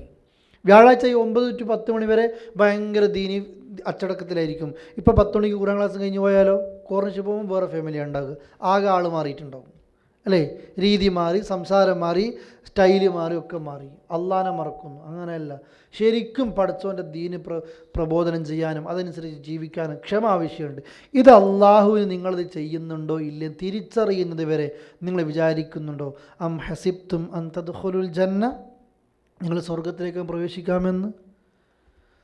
അതുപോലെ തന്നെ സൂറത്തുൽ അൻകബൂത്തിൽ അള്ളാഹ് ചോദിക്കുന്നുണ്ട്, നിങ്ങൾ വിചാരിക്കുന്നുണ്ടോ സ്വർഗത്തിൽ പെട്ടെന്ന് കയറാമെന്ന്? നിങ്ങൾ അല്ലാഹുവിനെ ശരിക്കും തിരിച്ചറിയണം. ആരാണ് ജിഹാദ് ചെയ്യുന്നവർ? ശരിക്കും അല്ല അങ്ങനത്തെ ആൾക്കാരെ സ്വർഗത്ത് പോകും. അല്ലെങ്കിൽ സ്വർഗത്തിനത് അർത്ഥം വേണ്ടേ? സഹാബികളൊക്കെ ഒരുപാട് പ്രയാസങ്ങളും ത്യാഗങ്ങളൊക്കെ സഹിച്ച് സ്വർഗത്തിലേക്ക് എത്തി. നമ്മൾ ഇസ്തിരിയിട്ട ഡ്രസ്സുമായിട്ട് നേരെ സ്വർഗത്തേക്ക്. അങ്ങനെ ഒരിക്കലും ഉണ്ടാകില്ല. സ്വർഗം അമൽ ചെയ്യുന്ന ആളുകൾക്ക് മാത്രമായിരിക്കും എന്ന് പ്രത്യേകം നമ്മൾ എന്ത് ചെയ്യുക, മനസ്സിലാക്കുക. അടുത്ത ആയത്ത്, വലഖദ് കുന്തും തമന്നൗനൽ മൗത മിൻ ഖബലി അൻ തൽഖൗഹു ഫഖദ് റഅയ്തുമൂഹു വഅൻതും തൻദുറൂൻ. വലഖദ് കുന്തും, തീർച്ചയായും നിങ്ങളായിട്ടുണ്ട്. തമന്നൗന, തമന്ന ആഗ്രഹിക്കുക, തമന്നൗനൽ മൗത്ത, നിങ്ങൾ തീർച്ചയായിട്ടും മരണത്തെ എന്ത് ചെയ്തിട്ടുണ്ട്? ആഗ്രഹിച്ചിട്ടുണ്ട്. മിൻ ഖബലി അൻ തൽഖൗഹു, ആ മരണത്തെ നിങ്ങൾ ശരിക്കും കണ്ടുമുട്ടുന്നതിന് മുമ്പ്, ഒരു യുദ്ധമുഖം നിങ്ങളുടെ അടുത്തേക്ക് എത്തുന്നതിന് മുമ്പ്, അതിനു മുമ്പ് തന്നെ നിങ്ങൾ മരണത്തെ ശരിക്കും ആഗ്രഹിച്ചിട്ടുണ്ട്. എന്ന് വെച്ചാൽ ഇപ്പോൾ ബദർ നടന്നു, ഉഹദ് നടന്നു അല്ലേ? നമ്മളിപ്പോൾ അതിനെപ്പറ്റിയല്ലേ പറയുന്നത്. സഹാബികളെ ഇങ്ങനെ ശത്രുക്കൾ ഇങ്ങനെ മുശ്രിക്കീങ്ങൾ ഇങ്ങനെ കൊന്നുകൊണ്ടിരിക്കുമ്പോഴും അടിച്ചും മർദ്ദിക്കുമ്പോഴൊക്കെ അവരാഗ്രഹിക്കുന്നുണ്ട്. എന്തുകൊണ്ടാണ് നമ്മൾ ആളിങ്ങനെ കൂടിക്കൂടി വരുന്നുണ്ട്? അള്ളാഹിൻ്റെ ആൾക്കാരല്ലേ നമ്മൾ, തിരിച്ച് നമുക്ക് അവരോട് പ്രതികരിച്ചൂടെ, ഒരു യുദ്ധം ചെയ്തുകൂടെ എന്നൊക്കെ ആഗ്രഹമുണ്ട്. പക്ഷെ ആരുടെ പെർമിഷൻ വേണം? അള്ളാഹിൻ്റെ വേണം അല്ലേ? അതിനുവേണ്ടി കാത്തിക്കുക. നമ്മളും പഠിക്കണം. ഇന്ന് ആൾക്കാരൊക്കെ ഏതെങ്കിലും ഒരു ചങ്ങാതി വന്നോ ജിഹാദിന് വേണ്ടി പൂർവ്വമറുമ്പോഴത്തേക്ക് പോകാനല്ല. അങ്ങനെയാണെങ്കിൽ അള്ളാഹിൻ്റെ റസൂൽ പെട്ടെന്ന് പോയാൽ മതിയായിരുന്നു. ഉമറടക്കം ഇസ്ലാമിലേക്ക് വന്നു, അപ്പം തന്നെ യുദ്ധം ഉണ്ടായോ? ഇല്ലല്ലോ. ഹിജ്റ കുറഞ്ഞു, എത്യോപ്യയിലേക്ക് ഹിജ്റ പോയി, മദീനത്തേക്ക് ഹിജ്റ പോയി. എന്നിട്ടും ബദർ പോലും ശരിക്കും ഒരു യുദ്ധത്തിനല്ല പോയത്, ഒരു കച്ചവട സംഘത്തെ തടയാൻ വേണ്ടി മാത്രം പോയി. അള്ളാഹുവിൻ്റെ അനുവാദം ഒരു യുദ്ധത്തിന് വന്നപ്പോൾ അപ്പോഴാണ് മുസ്ലിങ്ങൾ എന്തിലേക്ക് പുറപ്പെട്ടത്? യുദ്ധത്തിലേക്ക് പുറപ്പെട്ടത്. പക്ഷേ സഹാബികളെപ്പറ്റി അള്ളാഹ് പറയുക, നിങ്ങൾ മുമ്പ് തന്നെ ഈ മരണത്തെ ആഗ്രഹിച്ചതാണ്, നല്ല മരണത്തെ ആഗ്രഹിച്ചു. അഥവാ ഈ മരണത്തെ കണ്ടുമുട്ടുന്നതിന് മുമ്പ് തന്നെ നിങ്ങൾ ശരിക്കും എന്തിനെ ആഗ്രഹിച്ചിട്ടുണ്ട്? മരണത്തെ ആഗ്രഹിച്ചിട്ടുണ്ട്. ഫഖദ് റഅയ്തുമൂഹു, നിങ്ങളിതാ ഇപ്പോൾ അതിനെ കാണുകയാണ്. വ അൻതും തൻദുറൂൻ, നിങ്ങളതിനെ നോക്കിക്കൊണ്ട്. അതല്ലെങ്കിൽ അള്ളാഹ് പറയുക, നിങ്ങൾ ആഗ്രഹിച്ചത് എന്താണോ അതാണിപ്പോൾ നിങ്ങളുടെ മുമ്പിലൂടെ ഇങ്ങനെ വന്നുകൊണ്ടേയിരിക്കുന്നത്. അഥവാ യുദ്ധം ശരിക്കും അതാണ് ഈ യുദ്ധത്തിലൂടെ എന്ത് ചെയ്യുന്നത്? നടന്നുകൊണ്ടിരിക്കുന്നത്. സഹാബികളൊക്കെ ഞാൻ പറഞ്ഞില്ലേ മുൻപേ അത് ആഗ്രഹിച്ചു കഴിഞ്ഞതാണ്. എത്രത്തോളം എന്ന് വെച്ചാൽ ബദർ യാദൃശ്ചികമായിട്ടാണ് ബദറിൽ യുദ്ധം നടന്നത്. അള്ളാഹുവിൻ്റെ റസൂൽ കരീം സല്ലല്ലാഹു അലൈഹി വസല്ലമ യുദ്ധം ഉദ്ദേശിച്ചിട്ടില്ല. കച്ചവട സംഘത്തെ തടയാൻ കുറച്ച് ആൾക്കാരെയും കൊണ്ട് പോയി. പക്ഷേ കച്ചവട സംഘം, അബൂ സുഫിയാനായിരുന്നു കച്ചവട സംഘത്തിൻ്റെ നേതാവായിട്ട് വരുന്നത്. അബൂ സുഫിയാൻ മക്കത്തേക്ക് ആളയച്ചു, മുഹമ്മദും കൂട്ടരും തടയാൻ വേണ്ടി വന്നിട്ടുണ്ട്. അപ്പോഴാണ് അബൂജഹലും കൂട്ടരും വലിയ സൈന്യമായിട്ട് യുദ്ധത്തിന് വേണ്ടി വന്നത്. റസൂലുള്ളാഹി പോയതോ തടുക്കാൻ വേണ്ടി മാത്രം. അള്ളാഹിന് അനുവാദം വരുന്നതും യുദ്ധം നടക്കുന്നതും, ആ യുദ്ധത്തിൽ മുസ്ലിങ്ങൾ ഷഹീദായവരുണ്ട്, നല്ല പദവി കിട്ടിയവരുണ്ട്. അതിൽ പങ്കെടുത്ത ആളുകൾക്ക് ഇനി എന്ത് ചെയ്താലും അള്ളാഹ് പുറത്തു കൊടുക്കുമെന്ന് ഇവർ ഓഫർ കിട്ടി. പങ്കെടുക്കാത്ത സഹാബികൾക്ക് ടെൻഷനായി. യുദ്ധം പണ്ടേ ആഗ്രഹിച്ചതാ, മരണം ആഗ്രഹിച്ചതാ. അതൊക്കെ ആഗ്രഹിച്ചിട്ട് ഞങ്ങൾക്ക് എന്തില്ലല്ലോ, ഒരു ചാൻസ് കിട്ടിയില്ലല്ലോ എന്ന് പിന്നെ എന്ത് ചെയ്യാണ് അവരിങ്ങനെ ആഗ്രഹിക്കുന്ന സമയത്താണ് പിൽക്കാലത്ത് എന്ത് വരുന്നത്? ഉഹദ് യുദ്ധം വരുന്നത്. അപ്പോൾ എല്ലാവരും മുസ്ലിങ്ങൾ എന്ത് ചെയ്യാണ്? ആവേശത്തോടു കൂടി അതിന് പോവുകയാണ്. അതുകൊണ്ടാണ് അള്ളാഹ് എന്ത് പറഞ്ഞത്? വലഖദ് കുന്തും തമന്നൗനൽ മൗത്ത്, നിങ്ങളതാ മരണത്തെ ആഗ്രഹിച്ചിരുന്നു. മിൻ ഖബ്ലി അൻ തൽഖൗഹു, നിങ്ങൾ ആ മരണത്തെ കണ്ടുമുട്ടുന്നതിന് മുമ്പ്. ഫലഖദ് റഅയ്തുമൂഹു, എന്നാൽ ഇതാ ആ മരണത്തെ നിങ്ങളതിനെ കാണുകയാണ്. വ അൻതും തൻദുറൂൻ, നിങ്ങളിങ്ങനെ നോക്കിയിട്ട്. ഇപ്പോൾ നിങ്ങൾ ആ സാഹചര്യത്തിലാണുള്ളത് എന്ന് അള്ളാഹ് പ്രത്യേകമായിട്ട് ഓർമ്മപ്പെടുത്തുകയാണ്. ഇതും ഈ ആയത്തും ഉഹദ് യുദ്ധവുമായി ബന്ധപ്പെട്ടാണ് പറയുന്നത്. നമ്മൾ ഇനി മനസ്സിലാക്കേണ്ട അടുത്ത ഹിസ്ബാണ്. ഞാനത് എടുത്തു പോവുകയാണ്. വിശദീകരണം നേരത്തെ ഉഹദുമായി ബന്ധപ്പെട്ടത് നിങ്ങൾ സൂചിപ്പിച്ചത് കൊണ്ട് ഈ ആയത്തിൽ പ്രത്യേകിച്ചൊന്നും പറയാനില്ല. ആയത്ത് ക്ലിയർ അല്ലേ? എന്താ ഡൗട്ടുണ്ടോ നിങ്ങൾക്ക്? സാധാരണയിൽ നിന്നും ഒരു ചെറിയൊരു ശതമാനം ഞാൻ കുറച്ചിട്ടുണ്ട്. അടുത്ത ആയത്തെടുക്കട്ടെ. വമാ മുഹമ്മദുൻ ഇല്ലാ റസൂലുൻ, ഈ ആയത്ത് കേട്ടതാ റസൂൽ കരീം സ്വല്ലല്ലാഹു അലൈഹി വസല്ലം മരിച്ചപ്പോഴും അബൂബക്കർ റളിയല്ലാഹു അൻഹു ഓതിക്കൊടുത്തൊരായത്താണിത്. ഏതാണ് ആയത്ത്? വമാ മുഹമ്മദുൻ, മുഹമ്മദല്ല, ഇല്ലാ റസൂലുൻ, ഒരു റസൂലല്ലാതെയല്ല. ഖദ് ഖലത്, കഴിഞ്ഞു പോയിട്ടുണ്ട്, മിൻ ഖബ്ലിഹി, അദ്ദേഹത്തിന് മുമ്പ്, അർ റുസുൽ, ഒരുപാട് ദൂതന്മാർ. അഫ ഇൻ മാത്ത, അദ്ദേഹമെങ്ങാനും മരിച്ചുവെങ്കിൽ, ഔ ഖുതില, അല്ലെങ്കിൽ ആ റസൂലെങ്ങാനും കൊല്ലപ്പെട്ടുവെങ്കിൽ, ഇൻഖലബ്തും അലാ അഅഖാബിക്കും, നിങ്ങൾ നിങ്ങളുടെ മടമ്പുംകാലിലേക്ക് മടങ്ങുകയാണോ? മടമ്പുംകാലിലേക്ക് മടങ്ങുകയാണെന്ന് വെച്ചാൽ പിന്നിലേക്ക് ഓടി ഒളിക്കുകയാണോ നിങ്ങൾ? വമൻ യൻഖലിബ്, ആര് അങ്ങനെ തിരിച്ചു അതോ ബേക്കിലേക്ക് പോകുന്നു, വമൻ യൻഖലിബ്, ആര് അങ്ങനെ മടങ്ങിപ്പോകുന്നതെങ്കിൽ, അലാ അഖിബൈഹി, അവൻ്റെ മടമ്പുംകാലിലേക്ക്, ഫലൻ യദുറല്ലാഹ ഷൈഅൻ, അള്ളാനെ ഒരു ഷെയ് കൊണ്ട് പോലും എന്ത് ചെയ്യാൻ പറ്റൂല, ഉപദ്രവിക്കാൻ ആർക്കും പറ്റൂല. വസയജിസില്ലാഹു, അള്ളാഹു തആല പ്രതിഫലം നൽകുന്നു, അശ്ശാകിരീൻ, ശുക്ർ കാണിക്കുന്നവർക്ക് അള്ളാഹ് പ്രതിഫലം കൊടുക്കും. ഒന്നുകൂടെ, വമാ മുഹമ്മദുൻ ഇല്ലാ റസൂൽ, മുഹമ്മദ് റസൂൽ അല്ലാതെയല്ല.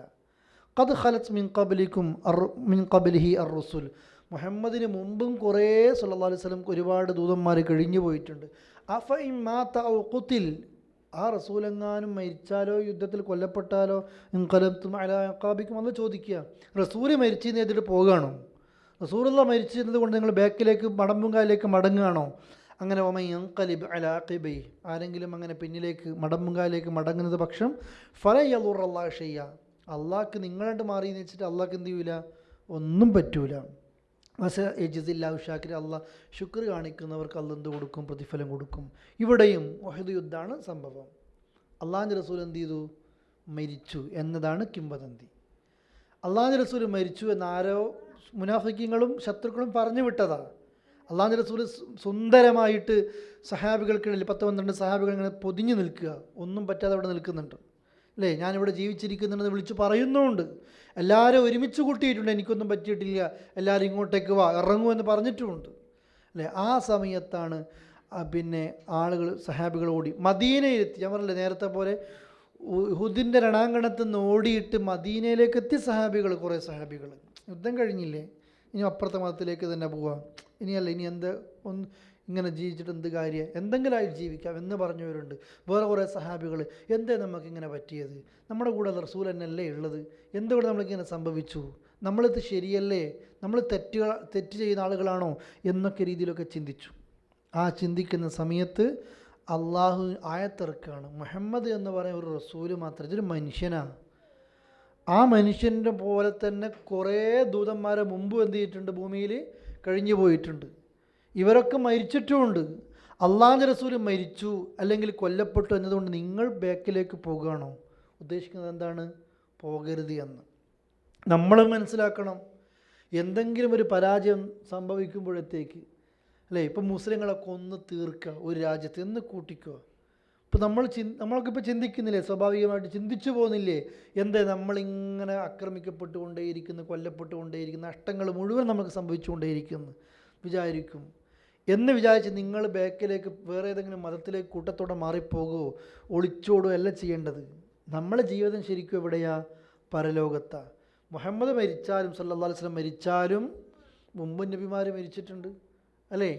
അതുകൊണ്ട് നിങ്ങൾ ഓടരുത്. അള്ളാഹുവിൻ്റെ റസൂല് ജീവിച്ചിരിക്കുമ്പോൾ മാത്രം യുദ്ധം ചെയ്യാനല്ല നിങ്ങളെപ്പോൾ പഠിക്കേണ്ടത്. അള്ളാഹുവിൻ്റെ റസൂൽ കൊല്ലപ്പെട്ടാലും ആ സമയത്ത് എന്ത് ചെയ്യണം? ആ റസൂല് വിട്ടേച്ചു പോയ ആദർശത്തിന് വേണ്ടി നിങ്ങൾ എന്ത് ചെയ്യണം? പടപുരുതണം. ആ ദൈവത്തിൽ നിങ്ങൾ എത്തണം. ഇന്ന് നമ്മളും അത് ചെയ്യണം, നമ്മളത് ചെയ്തിരിക്കണം. അള്ളാഹുവിൻ്റെ റസൂൽ കഴിഞ്ഞു എന്ന് കരുതിയിട്ട് ആ ഖുർആനും സുന്നത്തും ഇവിടെ ബാക്കിയുണ്ട്. ഇതിനു വേണ്ടി നമ്മൾ ജീവിച്ച ആളുകൾക്ക് ജീവിച്ച് കാണിച്ചു കൊടുക്കണം എന്ന് തന്നെയാണ് അള്ളാഹു എന്ത് ചെയ്യുന്നത്, പറയുന്നത്. ഈ ആയത്താണ് നിങ്ങൾക്കറിയാം. റസൂൽ കരീം സ്വല്ലല്ലാഹു അലൈഹി വസല്ലം മരിച്ചപ്പം സ്ഥലത്ത് ആരുണ്ടായിരുന്നില്ല? അബൂബക്കർ റളിയല്ലാഹു അൻഹു സ്ഥലത്തുണ്ടായിരുന്നില്ല, ദൂരെയുള്ള വേറെ സ്ഥലത്താണുള്ളത്. വന്നു വരുമ്പോൾ കണ്ട കാഴ്ച എന്താ? എല്ലാവരും മദ്രസയിൽ പഠിച്ചിട്ടുണ്ടാവും, അല്ലേ? ഉമർ റളിയല്ലാഹു അൻഹു വിശ്വസിക്കുന്നുണ്ടോ റസൂല് മരിച്ചു? അള്ളാഹിൻ്റെ റസൂല് മൂസാ നബി അള്ളാഹിൻ്റെ അടുത്ത് പോയതുപോലെ പോയതാ. റസൂൽ എന്ത് ചെയ്തിട്ടില്ല? മരിച്ചിട്ടേ ഇല്ല. മാത്ത റസൂലുള്ള, അള്ളാഹിൻ്റെ റസൂൽ മരിച്ചിട്ടേ ഇല്ല. ഇനി ആരെങ്കിലും മരിച്ചു എന്ന് പറഞ്ഞാൽ ഈ വാള് ഞാൻ ഉറയിൽ നിന്നെടുത്താൽ അവൻ്റെ തല വെട്ടിയിട്ടല്ലാതെ ഈ വാള് ഞാൻ ഉറയിലേക്ക് ഇടുകയില്ല. മരിച്ചു എന്ന് പറഞ്ഞവൻ്റെ തല ഞാൻ ഉറപ്പായിട്ടും വെട്ടും. എല്ലാവരും പേടിക്കുക, മരിച്ചു എന്ന് പറഞ്ഞുകൂടാ. മരിച്ചു എന്ന് പറഞ്ഞാൽ അവൻ എന്ത് ചെയ്യും? വെട്ടും ഉമർ. കാരണം എന്ത് ചെയ്യാണ്? ആകെ ഭ്രാന്തെടുത്ത് റസൂൽ മരിച്ചിട്ടില്ല. അങ്ങനെ തന്നെ അത് വിശ്വസിക്കാൻ കഴിയുന്നില്ല ആ ഇഷ്ടം കൊണ്ട്. അപ്പോഴേ അബൂബക്കർ റളിയല്ലാഹു അൻഹു വന്നു. സഹാബികൾ പരാതി പറഞ്ഞു, അബൂബക്കർ ഇങ്ങനെ സംഭവം നടക്കുകയാണ്. ഒന്നും പറഞ്ഞിട്ടില്ല, സലാം പറഞ്ഞു. അള്ളാഹിൻ്റെ റസൂലിൻ്റെ ശരീരത്തിൽ നിന്ന് ആ കഫൻ പുടവ മാറ്റി ആ മുഖത്തേക്ക് ചുംബിക്കുകയാണ്, അല്ലേ? അള്ളാഹിൻ്റെ റസൂലെ, നിങ്ങൾക്ക് അള്ള വിധിച്ച മരണം ഇതാ വിധിച്ചിരിക്കുന്നു. യാ റസൂലല്ലാ, അള്ളാഹിൻ്റെ റസൂലെ, അള്ള നിങ്ങൾക്ക് വിധിച്ച മരണം ഇതാ വിധിച്ചിരിക്കുന്നു എന്ന് പറയുകയും ചെയ്തു. ചില ആൾക്കാരൊക്കെ അതിനെ തെറ്റിദ്ധരിപ്പിക്കലുണ്ട്. കണ്ടില്ലേ, അബൂബക്കർ റളിയല്ലാഹു അൻഹു മരിച്ച റസൂലിനെ യാ റസൂലല്ലാ എന്ന് വിളിച്ചില്ലേ? എന്തെന്താ ബാക്കി പറഞ്ഞത്? അള്ളാഹിൻ്റെ റസൂലെ, നിങ്ങൾ മരിച്ചിരിക്കുന്നു, അല്ലേ? മരിച്ച റസൂലുള്ളാഹിക്ക് മനസ്സിലാകാത്ത പോലെ ഞാൻ മരിച്ചോ ഇല്ല, അപ്പോൾ റസൂലുള്ളാഹിനെ ഉറപ്പിക്കുക നിങ്ങൾ മരിച്ചു. അതാണോ അതിൻ്റെ ഉദ്ദേശിക്കുന്നത്? അല്ല, ആളുകളെ ബോധ്യപ്പെടുത്തുക. യാ റസൂലുള്ളാഹ് നിങ്ങൾ മരിച്ചിരിക്കുന്നു എന്ന് പറഞ്ഞാൽ ജനങ്ങളെ ഇതാ അള്ളാഹിൻ്റെ റസൂൽ മരിച്ചിരിക്കുന്നു എല്ലാവർക്കും ബോധ്യപ്പെടുത്തി. ഉയരത്ത് കയറി നിന്നു. ഈ ആയത്തങ്ങോട്ട് ഓതി, വമാ മുഹമ്മദുൻ ഇല്ലാ റസൂലുൻ ഖദ് ഖലത് മിൻ ഖബ്ലിഹി റുസുൽ അഫ ഇമ്മാത ഔ ഖുതില എന്നുള്ള ആയത്തുകൾ ഇങ്ങനെ ഓതിക്കൊണ്ടേയിരുന്നു. ഇത് ഓതിയപ്പോഴാണ് ഉമർ റളിയല്ലാഹു അൻഹു ശാന്തനായിട്ട് ഇവിടെ ഇരിക്കുന്നത്. അന്ന് കേട്ടതുപോലെ ഉമറിന് ഈ ആയത്ത് അന്ന് ഇറങ്ങിയതുപോലെ. കാരണം ഈ ആയത്തൊക്കെ മൈൻഡിൽ നിന്ന് എന്തായി പോയിട്ടുണ്ട്. അങ്ങനത്തെ ഒരു ആയത്താണിത്. കാരണം ഇഷ്ടം കൊണ്ടാണ്. നമ്മളത് മനസ്സിലാക്കണം. നമുക്ക് മരിച്ചാലെന്താ ജീവിച്ചാലെന്താ, അല്ലേ? അള്ളാഹിൻ്റെ റസൂൽ അള്ളാഹിൻ്റെ ഏതെങ്കിലും ഒരു ഖുർആൻ കത്തിച്ചാൽ ഒരു ദിവസം ഖുർആൻ കത്തിച്ചു പിന്നെ വാട്സപ്പിൽ കൂടെ നമ്മൾ ഫുള്ള് ചെയ്യും. അതിൻ്റെ പിന്നാലെ പിന്നെ വീഡിയോ സിനിമ ക്ലിപ്പിംഗ് നമ്മൾ പാസ് ചെയ്യുന്നുണ്ടാവും. അത് കഴിഞ്ഞ് ഒരു ഹരായിട്ട് അത്രേ നമ്മൾക്കുള്ളൂ. അള്ളാഹിൻ്റെ ദീനിൽ നമ്മൾക്കൊരു കൂറില്ല. ഈ ആയത്തിൽ പറയുക, അങ്ങനെ മരിച്ചാലും ദീനിൽ നിന്നൊരാൾ എന്ത് ചെയ്യരുത്? ഒളിച്ചോടരുത്. വലിയൊരു തെറ്റ് ഉഹദിൽ സംഭവിച്ചു പോയി. കേൾക്കുമ്പോൾ ചെറുതാണ്, പക്ഷേ മുസ്ലിങ്ങളിൽ സംഭവിക്കാൻ പാടില്ലാത്ത തെറ്റാണ്. പക്ഷെ നമ്മളൊരാൾ സഹാബികളെ പറ്റി മോശമായി വിചാരിക്കരുത്. അവരോട് പോലും ഉഹുദിൽ നിന്ന് തോറ്റോടി അല്ലെങ്കിൽ പിന്തിരിഞ്ഞോടി. വലിയ സബഉൽ മൂബിക്കാത്തിൽപ്പെട്ട തെറ്റാണ് ഞാൻ പറഞ്ഞു അല്ലേ, ആ തെറ്റാ. എന്നാലും റസൂലുള്ളാഹി എന്താ പറഞ്ഞതെന്നറിയോ? അവരോട് പരുഷമായിട്ട് പെരുമാറാൻ പാടില്ല. നീ അങ്ങനെ പെരുമാറിയാൽ വലൗ കുന്ത ഫല്ലൻ ഗലീദൽ ഖൽബി ലം ഫല്ലു മിൻ ഹൗലിക്, അവരോട് നീ മോശപ്പെട്ടതായിട്ടോ പരുഷമായിട്ടോ പെരുമാറിയാൽ അവർ പിന്നെ നിൻ്റെ അടുത്ത് ഇരിക്കൂല റസൂൽ, അവരെല്ലാവരും മാറിപ്പോകും. അതുകൊണ്ട് ഒരു പ്രബോധകൻ, അല്ലെങ്കിൽ നമ്മൾ ഇസ്ലാഹി സെൻറ്ററിൻ്റെ ആളുകൾ, അല്ലെങ്കിൽ നമ്മൾ സലഫികൾ, അല്ലെങ്കിൽ അള്ളാഹിൻ്റെ, നിങ്ങൾ എന്ത് പേരിട്ട് വിളിച്ചാലും ശരി, അള്ളാഹുവിൻ്റെ ദീന് പ്രചരിപ്പിക്കുന്ന താല്പര്യമുള്ളൊരു മുസ്ലിം എന്ന കുട്ടിക്കോ നമ്മൾക്ക് ഒരിക്കലും ആ മോശപ്പെട്ട സ്വഭാവം ഉണ്ടാകാൻ പാടില്ല. ആളുകൾ നമ്മളിലേക്ക് വരണം. ആളുകൾ നമ്മളിലേക്ക് വരണമെങ്കിൽ നമ്മളിങ്ങനെ മസ്ലിം പിടിച്ചിരുന്നാൽ വരുമൊന്നുമില്ല. നമ്മൾ ഇച്ചിരി സോഫ്റ്റ് ആകണം. ആകാൻ അറിഞ്ഞൂടെങ്കിലും അല്ല, ആക്കാൻ അഭിനയിച്ചിട്ടെങ്കിലും ആക്കാൻ നോക്കണം നമ്മൾ അല്ലേ. ഒന്ന് കാണുമ്പോൾ ഒന്ന് ചിരിക്കാൻ പഠിക്കണം, ഒരു സലാം പറയാൻ പഠിക്കണം. സലാം അലൈക്കും ഇങ്ങനെ കയ്യും ചൂരിട്ട് പോയല്ലേ, ആ രീതിയിൽ അള്ളാഹുവിൻ്റെ റസൂലിനോട് പറഞ്ഞു. അങ്ങനെ അവർക്ക് അള്ളാഹ് പുറത്തു കൊടുത്ത തെറ്റാണ്, നമ്മളത് മോശപ്പെട്ടത് വിചാരിക്കാൻ പാടില്ല. പ്രത്യേകിച്ച് ഈ ആയത്തിൽ മനസ്സിലാക്കുക, ദീന് വിട്ടിട്ട് ഇവിടത്തേക്ക് നമ്മൾ പോകരുത്. എത്ര പരാജയം സംഭവിച്ചാലും, എവിടെ നമ്മളെ അള്ളാഹു പരീക്ഷിച്ചാലും അന്തിമ വിജയം അള്ളാഹ്ക്ക് മാത്രമേ നൽകൂ, മുസ്ലിങ്ങൾക്ക് മാത്രമേ നൽകൂ. വമാ കാനലി നഫ്സിൻ, ഒരു നഫ്സിനും കഴിയൂല, ഒരു ദേഹത്തിനും കഴിയില്ല, അന്തമൂത്ത മരിക്കാൻ, ഇല്ലാ ബി ഇതിനില്ല, അള്ളാഹുവിൻ്റെ അനുമതിയില്ലാതെ, അള്ളാഹുവിൻ്റെ അനുവാദമില്ലാതെ ഒരു നഫ്സിനും എന്ത് ചെയ്യാൻ പറ്റൂല, മരിക്കാൻ പറ്റൂല. ഇനിയോ എങ്ങനെ? കിതാബൻ, നിശ്ചയമായിട്ട്, മുഅജ്ജല, നിശ്ചയിക്കപ്പെട്ട, അഥവാ അള്ളാഹ് കൃത്യമായിട്ട് രേഖപ്പെടുത്തിയിട്ടുണ്ട്. നിങ്ങളെന്തിനാ പേടിച്ചോടുന്നത്? നിങ്ങളെ മരിക്കേണ്ട ഡേറ്റ് അള്ളാഹ് എന്ത് ചെയ്തിട്ടുണ്ട്, തീരുമാനിച്ചിട്ടുണ്ട്. ആ സമയത്തുമ്പോഴേ നിങ്ങൾ മരിക്കൂ. റസൂലുള്ളാഹി മരിച്ചു, ഇനി യുദ്ധം ചെയ്യേണ്ട കാര്യമില്ല, നമ്മൾ തോറ്റു, നമ്മളെ കൊന്നുകളയും എന്ന രീതിയിൽ ചിന്തിക്കേണ്ട ആവശ്യമുണ്ടോ? ഇല്ല. അള്ളാഹ് നിങ്ങൾക്ക് തീരുമാനിച്ചിട്ട് സമയം എത്തുമ്പോൾ ആ സ്ഥലത്തും ആ സമയത്തും മാത്രമേ നിങ്ങൾ എന്ത് ചെയ്യുന്നത്, അള്ളാഹു തആല നിങ്ങളെ മരിപ്പിക്കുള്ളൂ. അതുകൊണ്ട് പേടിക്കേണ്ട. നമ്മളും അതാ ചെയ്യുന്നത്. നമ്മൾ പിന്നെ ഈ മരണത്തെ പേടിയുള്ളത് കൊണ്ടാണ്. എന്തുകൊണ്ടാണ് ശത്രുക്കൾ മുസ്ലിങ്ങളെ ഇങ്ങനെ കൊന്നു തീർക്കുന്നത്? റസൂൽ കരീം സ്വല്ലല്ലാഹു അലൈഹി വസല്ലം കാരണം പറഞ്ഞില്ലേ, അവസാന കാലത്ത് നിങ്ങളിങ്ങനെ കൊന്നു തീർക്കും അവർ. അന്ന് ഞങ്ങൾ ന്യൂനപക്ഷമോ ഭൂരിപക്ഷമോ? എന്താ റസൂലുള്ളാഹി പറഞ്ഞത്? ഭൂരിപക്ഷം. പക്ഷേ നിങ്ങൾക്കുള്ള തകരാറെന്താണെന്നറിയാം, നിങ്ങൾ ഒരു മഴവെള്ളം ഒലിച്ചു വരിക, അതിൽ നമ്മുടെ നാട്ടിലൊക്കെ കണ്ടില്ലേ, വെള്ളം കൂടിക്കഴിയുമ്പോൾ കുറേ ചണ്ടി ചവറുകളൊക്കെ ഇങ്ങനെ ഒലിച്ചു വരും. അതുപോലെയാകും മുസ്ലിങ്ങൾ. നിങ്ങൾക്ക് രണ്ട് ദൗർബല്യമാണ് പിടികൂടുക. ഒന്നെന്താണെന്നറിയോ? ഹബ്ബുദ്ദുന്യ, ഒന്ന് ദുനിയാവിനോടുള്ള ഇഷ്ടം, രണ്ട് വകറാഹിയത്തുൽ മൗത്ത്, മരണത്തോടുള്ള നിങ്ങൾക്ക് വെറുപ്പ്. മരണത്തെ പേടിയാണ് നിങ്ങൾക്ക്, കാരണം ഒന്നും ചെയ്തിട്ടില്ല. അതുകൊണ്ടാണ് നിങ്ങൾക്ക് ശത്രുവിനോട് മുമ്പിൽ ഇറങ്ങാൻ പേടി അല്ലേ. ബദറിൽ ജയിക്കുമ്പോൾ ശത്രുവിനെ പേടിയില്ല, കാരണം മരിച്ചാൽ എന്ത് കിട്ടും? സ്വർഗം കിട്ടും. ഇന്ന് അങ്ങനെ മരിച്ച സ്വർഗം വേണ്ട. ഈ രീതിയിൽ നമ്മൾ എന്ത് ചെയ്യുക, നമ്മുടെ പ്രതികരണങ്ങൾ ഉണ്ടാക്കുക. ദുനിയാവാണ് ഹബ്ബുദ്ദുനിയ, ദുനിയാവിനോടാണ് ഇഷ്ടം, ഇവിടെ ജീവിക്കണം. അതുകൊണ്ടല്ലേ ഇന്ന് നമ്മൾ ശത്രു വിരിച്ച വലയിലൊക്കെ വീണ് നമ്മൾ ജൂതന്മാർക്കെതിരെയും ക്രിസ്ത്യാനിക്കെതിരെ നമ്മൾ പ്രതികരിക്കുന്നുണ്ട്. ഇന്നവർ നമ്മൾ കൊന്നു തീർക്കുമ്പോൾ നമുക്ക് സങ്കടമുണ്ട്. പക്ഷെ നിങ്ങൾ സത്യമായിട്ട് ആലോചിച്ച് നോക്കിയേ, നമ്മളെല്ലാവരും ആഗ്രഹിക്കുന്ന ജീവിതം റസൂലുള്ളാഹി പഠിപ്പിച്ച ജീവിതമല്ല. നമ്മളെ കൊന്നു തീർത്ത് കൊണ്ടിരിക്കുന്ന ജൂതൻ്റെയും ക്രിസ്ത്യാനിൻ്റെയും ജീവിതമല്ലേ നമ്മൾ ആഗ്രഹിക്കുന്നതില്ലേ. അവർ പറയുന്നത് നമ്മൾ കേൾക്കുന്നത്, അവർ വെക്കുന്ന ചാനലാണ് നമ്മൾ കാണുന്നത്, അവർ കാണുന്ന സൈറ്റുകളിലേക്ക് നമ്മൾ പോകുന്നത്. അവരെങ്ങനെയാണോ അവർ തരുന്ന മ്യൂസിക്, അവർ തരുന്ന സെക്സ്, അവർ തരുന്ന കള്ള്, ഇതൊക്കെയാണ് നമ്മൾ ഉപയോഗിച്ചുകൊണ്ടിരിക്കുന്നത്. ബിസിനസ്, പലിശ ഒക്കെ അവർ പഠിപ്പിക്കുകയാണ്.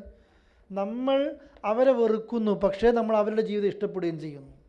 എങ്ങനെ വിജയം ഉണ്ടാകുക? മുസ്ലിങ്ങളായി ജീവിക്കാൻ നമുക്ക് താല്പര്യമില്ല. ജൂതൻ്റെ ക്രിസ്ത്യാനിൻ്റെ ജീവിതം വേണം, അടിച്ചു പൊളിച്ച ജീവിതം വേണം. അവർ നമ്മൾ തൊടാനും പാടില്ല. അള്ളാഹ് സഹായിക്കും. അങ്ങനല്ലല്ലോ. അള്ളാഹ് പറയാം, വമൻ യുരിദ്, ആരുദ്ദേശിക്കുന്നുവോ, സവാബദ്ദുന്യ, ദുനിയാവിൻ്റെ കൂലി, ദുനിയാവിലെ കൂലിയാണ് ആരെങ്കിലും ഉദ്ദേശിക്കുന്നതെങ്കിൽ നുഅ്തിഹി മിൻഹ, അതിൽ നിന്ന് അവന് കൊടുക്കും. വമൻ യുരിദ് സവാബൽ ആഖിറ, ഇനി ആരെങ്കിലും അള്ളാഹു ആഖിറത്തിൻ്റെ കൂലിയാണോ ഉദ്ദേശിക്കുന്നത്, നുഅ്തിഹി മിൻഹ, അവന് നാം എന്ത് ചെയ്യും, ആഖിറത്തിൽ നിന്ന് കൊടുക്കും. വസനജിദി ശാകിരീൻ, നന്ദി കാണിക്കുന്നവർക്ക് അല്ലാഹു തആല പ്രതിഫലം കൊടുക്കുന്നതായിരിക്കും. ശുക്ർ കാണിക്കുന്നവർക്ക് അള്ളാഹ് കൊടുക്കും. അള്ളാഹ് പ്രത്യേകം പറഞ്ഞു, ദുനിയാവ് ആഗ്രഹിക്കുന്നവർക്ക് അള്ളാഹ് ദുനിയാവ് കൊടുക്കും, ആഖിറ ആഗ്രഹിക്കുന്നവർക്കോ അള്ളാഹ് ആഖിറ കൊടുക്കും. നമ്മളെപ്പറ്റി എന്നിട്ട് അള്ളാഹ് പറയുന്നുണ്ട്, ബൽ തുസിറൂനൽ ഹയാത്തദ് ദുനിയ, നിങ്ങൾക്ക് എന്താ വേണ്ടത്? ദുനിയാവിനാണ് നിങ്ങൾ പ്രാധാന്യം കൊടുക്കുന്നത്. പക്ഷേ മനുഷ്യരെ വൽ ആഖിറത്തു ഖൈറും വ അബ്ഖ, പരലോകമാണ് എപ്പോഴും ഏറ്റവും ഖൈറായതും എന്നൊന്നും ബാക്കിയാകുന്നതും. അത് പ്രത്യേകിച്ച് നമ്മൾ എന്ത് ചെയ്യണം, മനസ്സിലാക്കണം. ആഖിറാണ് എപ്പോഴും നമ്മൾക്ക് എന്ത് ചെയ്യുന്നത്, ഏറ്റവും നന്നായി കിടക്കുന്നത്. അതുകൊണ്ട് നമ്മൾ എന്ത് ചെയ്യണം, ആ രീതിയിൽ തന്നെ മനസ്സിലാക്കണം. ദുനിയാവ് ആഗ്രഹിക്കും, പക്ഷേ ഇവിടെ നന്നായിട്ട് തരും. പക്ഷെ നമ്മൾ കൂടെ പഠിക്കുക, ഈ ദുനിയാവ് അള്ളാഹ് ഇഷ്ടമുള്ളവനിക്കും കൊടുക്കും, അള്ളാഹ് ഇഷ്ടമില്ലാത്തവനിക്കും കൊടുക്കും. പക്ഷെ ആഖിറത്തിൽ അള്ളാഹ് നല്ലവർക്ക് മാത്രമേ കൊടുക്കൂ. അതുകൊണ്ട് ഇവിടെ തരണേ എന്നല്ല പ്രാർത്ഥിക്കേണ്ടത്. റബ്ബന ആതിന ഫിദ്ദുനിയ ഹസനത്തൻ വഫിൽ ആഖിറത്തി ഹസനത്തും വഖിന അദാബ്. എന്താണ് ഒരു മുസൽമാൻ്റെ പ്രാർത്ഥന? ഇവിടെയും നല്ലത് തരണേ, പരലോകത്ത് നല്ലത് തരണേ. ദുനിയാവ് കുറേ കൊണ്ടാ പഠിച്ചവരെന്ന് പ്രാർത്ഥിക്കും അല്ലേ? സങ്കടം വരുമ്പം കടം തീർക്ക് റബ്ബേ, കുറച്ച് അങ്ങനെ ദുനിയാവിൻ്റെ കാര്യം മാത്രം നമ്മൾ പ്രാർത്ഥിക്കും, ആഖിറത്തിനെ ശ്രദ്ധിക്കില്ല. അങ്ങനെയല്ല നമ്മൾക്ക് വേണ്ടത്. ശരിക്കും അള്ളാഹുവിൻ്റെ ആഖിറത്ത് ഉപയോഗപ്പെടുത്തുന്ന രീതിയിലുള്ള പ്രാർത്ഥനകൾ നമ്മൾക്കുണ്ടാകണം. ഇത്രമാത്രമാണ് എടുക്കുന്നത്. അള്ളാഹു തആല നമ്മളെ ഏത് നിലക്കും അള്ളാഹുവിൻ്റെ ദീനിന് വേണ്ടി പ്രവർത്തിക്കാനും സഹായിക്കാനും കഴിയുന്നവർ ഉൾപ്പെടുത്തി അനുഗ്രഹിക്കുമാറാകട്ടെ. ഫിർദൗസ് നൽകി അനുഗ്രഹിക്കുമാറാകട്ടെ. നമ്മുടെ തെറ്റുകളെ കൊണ്ട് അള്ളാഹു നമ്മളെ പരീക്ഷിക്കുമാറാകട്ടെ. അള്ളാഹുവെ, എല്ലാ നിലക്കും പ്രയാസങ്ങളിൽ നിന്നും രോഗങ്ങളിൽ നിന്നും കടങ്ങളിൽ നിന്നും ഞങ്ങളെ കാത്തുരക്ഷിക്കണം റഹ്മാനെ. അല്ലാഹുമ്മ സ്വല്ലി അലാ മുഹമ്മദ് വഅലാ ആലിഹി വസല്ലം. അസ്സലാമു അലൈക്കും വറഹ്മത്തുള്ളാഹി വബറകാതുഹു.